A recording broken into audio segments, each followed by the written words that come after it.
You know, last year the seniors that we had, there was only about 6 of them. They bought into what we were doing off the field, in the community and in the classroom, and I was proud of them for that. The juniors kind of followed their lead as far as the classroom and community goes, and they just started buying into what we were selling. As the season went on last year, you could see the juniors that are seniors now really start to step up athletically, and they just took it upon themselves to lift and work as hard as they possibly can, you know, and with Daryl and Carlos Perez and Chris O'Mary and Nick Alston, and they're just leading this group, and everybody's following each other and working hard, and I couldn't be prouder of that group right now. Everybody knows about the duo in the backfield with Tyrell and Daryl. They're going to be phenomenal, and you're going to have to account for them. Up front last year, we got whipped, and that was my fault. And we're going to be better this year. We returned 4 out of 5. We have Nick Alston at left tackle, Carlos Perez at left guard, Ramon Arteaga at center, Jordan Hampton at right guard, and Dallas Peterson at right tackle. We have a kid that sat out last year, Andreas Rell. He'll be our tight end. He's a transfer. We have Mike Mejia. He's a wide receiver, about 6'3", 200 pounds outside. Then we have Chris O'Mary, who's our H-back. So it's going to be interesting this year to see how people deal with us. It's my job to get our offensive line better. I did a very poor job of that. I accept that, and it's not going to happen again. So I think that we're going to be explosive, and I think we're going to be fun to watch this year. Yeah, you know, Carlos last year was one of those kids kind of introverted a little bit, you know, shy. And, you know, I pulled him in the office. We met every day after school. And all of a sudden the confidence just started coming out of him a little bit, and the more it came out, the more he enjoyed it. He's embraced that role. He's accepted that role, and he's learning as he goes every day. Some days he makes mistakes and he's a little too hard on himself, but he's a great leader, and I think the most important thing is he's going to be a good father, a good husband, and a good person one day, and it's fun to watch him grow up. You know, Tyrell's going to be a junior, but to me he's a senior. You know, I've been harder on Tyrell than probably any player in the 14 or 15 years that I've done this. Every day I'm on that kid, in the classroom, outside the classroom, how he walks, everything about the kid, I'm on him. And he's accepted that. It's fun to watch him and Daryl, because Daryl's a senior, and we think Tyrell's a senior because he started every game last year. They compete with each other. Daryl's more of a vocal leader, where Tyrell's more of a, hey, I'll do it by my actions and not by my voice. So it's kind of like Batman and Robin, and it's fun to watch the two of them. They get a little bit competitive with each other, and they're both really good leaders.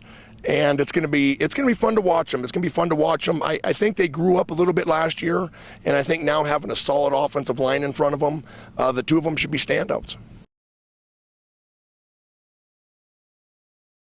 Jordan was a young man that we excused from the team last year for personal reasons. He came back this year, and he's very athletic. He's about 6'1", about 190 pounds, maybe 200, solid muscle. And then Nick Alston is kind of probably the best defensive lineman that we have. He has that aggressive mentality. He's fast off the ball. He benches about 300, squats about 400, and he runs real well. Inside, it's going to be a dogfight inside. We have Irving Manriquez, Martin Huerta, Carlos Perez, Dallas Peterson, and about 4 or 5 other kids that are at linebacker right now that will move later. So I think we're going to have plenty of kids to fill those spots this year, but those 2 DNs are our anchors. At inside linebacker, Chris O'Mary and Sean Michael will probably be the inside linebackers. Chris, for sure, should be our best defensive player. He, football IQ-wise, off the chart. You know, he had 2 brothers that were very successful here. He's from a football family. He's an all-state kid. He's a little undersized, but what he makes up for it with his heart and with his football IQ. Our outside linebackers are Dominique Castillo, and the other one we haven't figured out who that's going to be. Our safety is Alex Arteaga.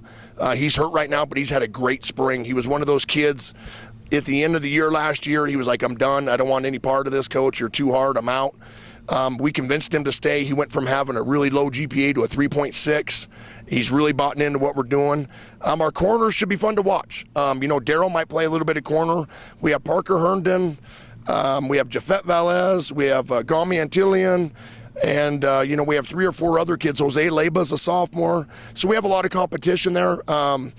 We have a new defense that we're putting in this year. You know, I'm excited. The kids are excited. And I think we should be really good on defense. We opened with Rio Grande at the new stadium, which I think is phenomenal for the kids. I think it's great that we all get to go play out there. Rio Grande's tough. They always have 100 different formations, and, you know, they're going to come right at you. And then the next Friday night, we open up with Belen at home at Milne Stadium. We're very excited about that.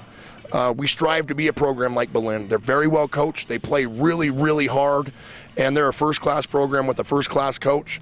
After Belen, we play Grants. They have a new football coach, so it should be interesting to see how they do. I'm sure they'll have a good program.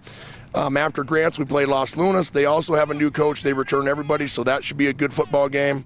After Los Lunas, we play Aztec.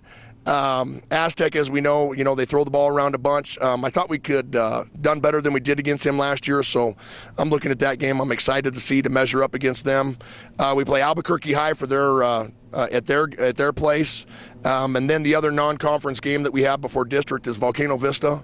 And I learned a lot from Coach Wallen, and I strive to have the type of program that he does up there. Last year, they thumped us, and there's no two ways about it. And they could have beat us by 50 points in the first quarter. And so we need to see where we're at. That'll be a great measuring stick to see where our program's at going up against one of the better 5A programs in the state.